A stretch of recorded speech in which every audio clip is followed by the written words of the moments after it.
Mi entrevista al doctor Benjamín González Ruaro, quien es presidente de la Academia Mexicana de la Educación. Con él, un reconocido experto en la materia, hablo acerca del momento actual de la educación en nuestro país a raíz de los cambios propuestos en varios temas fundamentales educativos por el actual gobierno de la Cuarta Transformación que encabeza el presidente López Obrador. Recuérdese que, entre otras cosas, el responsable de los libros de texto gratuitos dice que leer por placer es capitalismo. Benjamín González Ruaro, presidente de la Academia Mexicana de la Educación.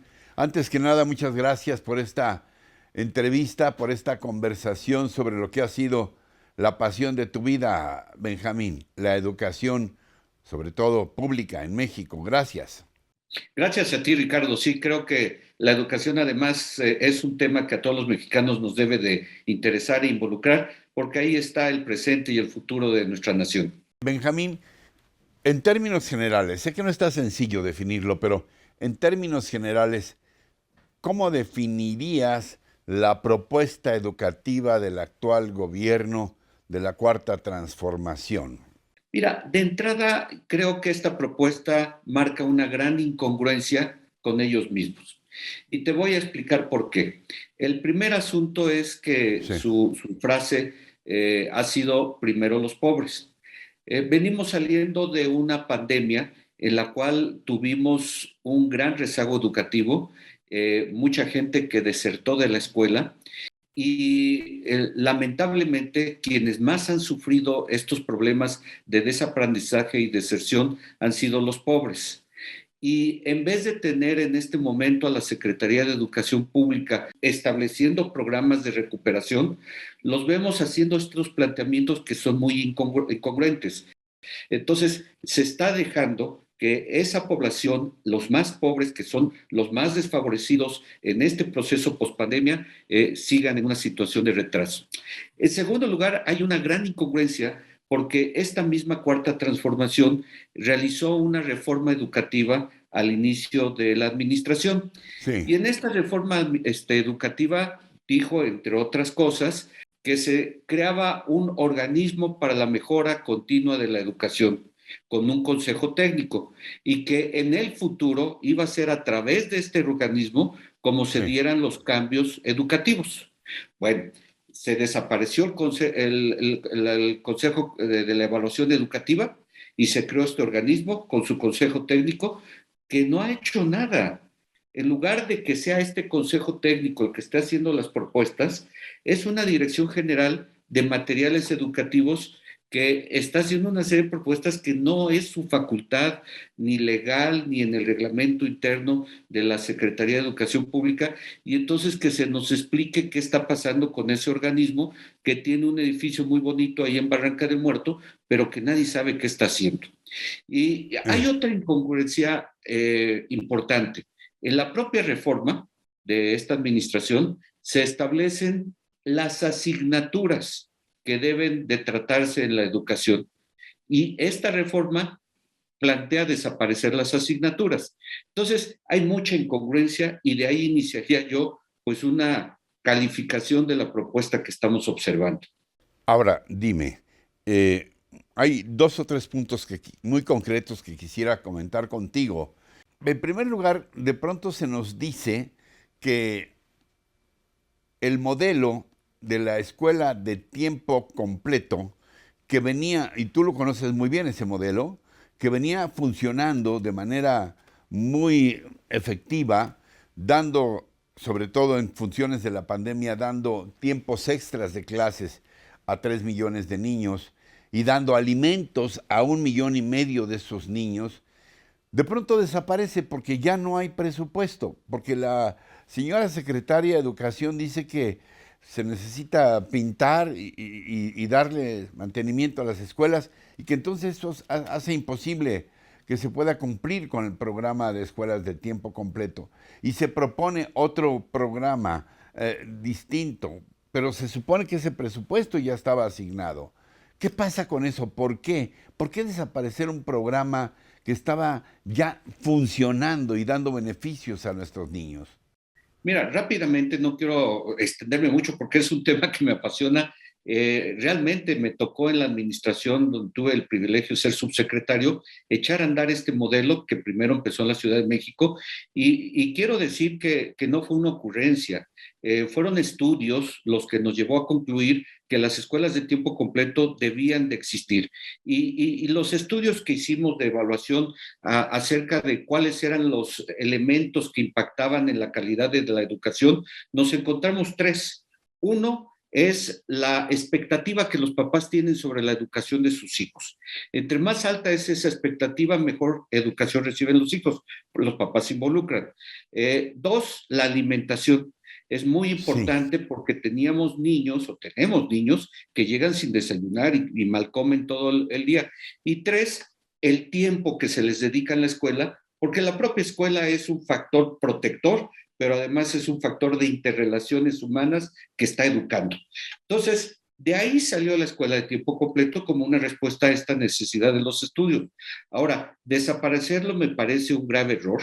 Han dicho que lo van a mantener y que lo van a incorporar a otro programa que se llama La Escuela es Nuestra, pero no han dicho cómo ni cuándo, y no, o honestamente, incluso darles esos recursos directamente a los padres. sí, ¿Cómo? ¿Cómo? y fíjate, una incongruencia. Yo me acuerdo que en esas épocas surgió una propuesta de dar a los padres el dinero para que ellos decidieran dónde inscribir a sus hijos. ¿Sí? Precisamente las partes más radicales de las personas que ahora están en Morena fueron los principales críticos. Y ahora ellos son los que dicen que darle el dinero a los padres. Pero digo, si se los dieran, qué bien. Pero la verdad es que ni recursos tienen. O sea, el presupuesto al sector educativo está más castigado que nunca en la historia. Y no solamente a las escuelas de educación básica, se está castigando con presupuesto y con denostaciones a la educación superior. Ahí tenemos los casos de CONACYT, las críticas a la UNAM, todo lo que representa educación, progreso, mejora de las ¿Te personas es puedo decir criticado. algo? Sí, Un claro. menosprecio al conocimiento. No, es muy grave, porque el mensaje, tú sabes, Ricardo, porque eres un maestro de la palabra, el poder que tiene la palabra. O sea, la palabra transforma, genera expectativa, genera idea, genera aspiración y ideas que hacen que la gente camine en torno a esas palabras. Palabras que se dicen entre más alta sea la esfera de influencia de la persona, más influyen y más cambian. Sí. Entonces, las palabras que luego dice nuestro señor presidente en relación a todo lo que significa educar y superarse, está mandando mensajes muy preocupantes a nuestra juventud y a nuestra niñez. Ahora resulta que no hay que estudiar, ahora resulta que hay que conformarse, ahora resulta que los estudios Es representan malo aspirar a un nuevo nivel de vida. sí, muy lamentable, muy lamentable. No solamente la escuela educa, educamos todos Bueno, y comunicadores educan mucho. bueno, yo te voy a decir algo. Debo de confesar que mi hija, es algo personal, pero mi hija se acaba de recibir de ratera. Sí, porque se graduó en una universidad como Georgetown, de las que dice el presidente que todos los que van a estudiar ahí es para aprender a robar, todos los que van a Harvard y esas grandes universidades. Yo pensaba que era una bendición que mi hija se hubiera podido recibir ahí en una gran universidad, pero ahora resulta que no, que fue a aprender a robar. Pues padecemos del mismo mal, mi querido Ricardo. Yo tengo una hija que Bueno, se acaba de graduar como PhD, doctora en neurociencias en King's College en Londres. Me hace bueno, sentir muy orgulloso, pero pues ahora me enteré que también es ratera, igual que tu hija. Entonces, pues a ver si las presentamos. bueno, a ver si, oye, van a ser una banda. Hay otro aspecto que es muy preocupante desde mi punto de vista, y no sé si coincides, que es el hecho de que tenemos ya evidencias de que se está ideologizando la educación en nuestro país. Hay una revisión de los libros de texto, ¿no? Y el responsable de los libros de texto, el señor Marx Arriaga, este, ha dicho que leer por placer es una acción capitalista, es una actitud capitalista. Luego entonces tendríamos todos que ir a nuestras bibliotecas pequeñas o medianas o grandes y tomar los libros de Sor Juana y de Octavio Paz y de Carlos Fuentes y de Rulfo y de todos ellos y echarlos al bote de la basura, Me porque recuerda no la van a quema de servir para libros. nada esos libros, según el señor Marx, Me recuerda responsable. la quema de libros, estimado Ricardo, que se dio en la Alemania nazi o Claro, que se ha dado por los fanatismos religiosos. O sea, realmente estamos viviendo situaciones muy delicadas en el sector educativo. Esto que tú dices es muy grave, cuando se debe de fomentar la lectura por placer y por interés y por mejorarse, pero la lectura es la base. Un pueblo que no lee es un pueblo que no progresa.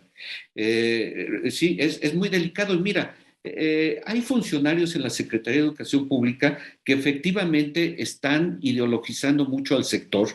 Este señor habla que la educación es un proceso de una lucha de clases, empresarial, religiosa, de poderes, cuando la educación de México siempre ha sido el cemento que une a la nación. Es a través de la educación que hemos logrado, después de una revolución y de habernos peleado tanto en décadas y siglos pasados, una unidad nacional. Y ahora se está desbaratando esa unidad. Es muy delicado que la escuela deje de ser este factor de unidad. Y te pongo otro dato. Esta propuesta, que no fue consensuada entre maestros, sino sí. fue una puesta en escena, incluso entre ellos de la 4T se están contradiciendo. Hay un señor Gibran muy famoso, intelectual de ellos, que está criticando a Marza Arriaga de que todo lo que hizo fue una farsa. Bueno, ya sabemos que fue una farsa, pero empiezan a llegar los documentos a los consejos técnicos de las escuelas. Y entonces lo que está sucediendo es que sin leer los documentos se divide la gente simple y sencillamente por estar a favor o en contra del presidente, sin entrar a revisar el contenido de fondo que se está proponiendo. Ahora, la pregunta es, ¿debemos resignarnos a que en este aspecto básico, fundamental, esencial del futuro de nuestra nación, porque sin demagogia es el futuro de la nación lo que está en juego cuando hablamos de educación para nuestros hijos, debemos resignarnos a que las cosas sean así, a que se tenga que dar una educación ideologizada, una educación que menosprecie la lectura como un ejercicio de cultura y de imaginación. ¿Debemos resignarnos a ello, Benjamín? No, fíjate que esta propuesta adolece de muchas cuestiones técnicas, pedagógicas, pero también jurídicas. Y una muy importante es que la ley establece quiénes son los actores de la educación, niños, maestros y padres de familia. Los padres de familia son expulsados de esta propuesta. Entonces, se está afectando uno de los derechos humanos más importantes de los padres de familia, que es la formación de sus hijos. Ah, Entonces, claro. yo creo que por la vía de amparos, por la vía de demandas legales, esta propuesta, en caso de continuar avanzando, puede ser detenida, porque no es posible que a ti como padre de familia te sustraigan de la responsabilidad de la educación. Ahora todo esto sustituido por un ente muy abstracto que no se termina de definir, que es la comunidad. Entonces la comunidad, fíjate Sí, nada más, claro. es la que va a proponer los contenidos y la forma de La evaluación. comunidad es como el pueblo. Pues digamos que el pueblo de Sí, alrededor de la escuela. es que el presidente hace muchas alusiones. Es el pueblo el que quiere. Ahora en la educación es la comunidad la que quiere. ¿Y qué va a Es querer la la comunidad. comunidad el día de mañana, la noche de los cristales rotos? Porque un día haces la quema de los libros, pero al día siguiente apedreas los cristales. Sí, La pero noche además siguiente. las comunidades que tenemos en el país, el 70% están dominadas por el narco. Y en el otro porcentaje son caciques, son líderes de Morena, personas que reparten recursos, gente con capacidad de dirección local. Entonces, ¿Dónde queda la autoridad de la escuela? ¿Dónde queda el papel del maestro como constructor de contenidos y evaluador? Todo eso se lo dejan a un ente que se llama comunidad. Benjamín, ¿algo más que nos quieras comentar sobre el actual momentum que vive la educación en México, a reserva de que te voy a hacer una propuesta indecorosa? Mira, sí decirte que el sector está totalmente desordenado, no hay una capacidad de conducción, cada una de las áreas de la Secretaría tiene sus ideas, sus propuestas. Yo creo que lo que está sucediendo en el sector educativo nunca lo habíamos visto, está muy desordenado. Me parece muy ilógico que un gobierno Bueno, que se dice progresista y humanista esté descuidando lo más importante que es la educación. ahora que dices eso, no sé por qué, por asociación de ideas, cuando dices que nunca se había visto esto, pues rápidamente y sin necesidad de adjetivos, recordaría a quienes han estado en ese famoso escritorio: Vasconcelos, Yáñez, Reyes Heroles, y ahora la maestra Bet, Delfina Gómez, acusada de retener los salarios de sus trabajadores cuando fue alcaldesa de Texcoco. Benjamín, te quiero proponer algo, que te incorpores a este equipo. No hay no, emolumentos, pero hay mucha buena voluntad. Cuando quieras y que tengas temas, que lo hagamos ya recurrentemente. No perdamos este asunto que es vital para todos en este no, país, el de la te lo educación. agradezco en el alma, es una gran sorpresa para mí. Sí, lo acepto de gran agrado Pues te y lo incorporas al aprecio equipo mucho. como colaborador nuestro. Te lo aprecio infinitamente, me da mucho gusto nuestro reencuentro. Benjamín González Ruaro, hasta pronto, hasta siempre. Gracias, hasta siempre, Ricardo. Gracias.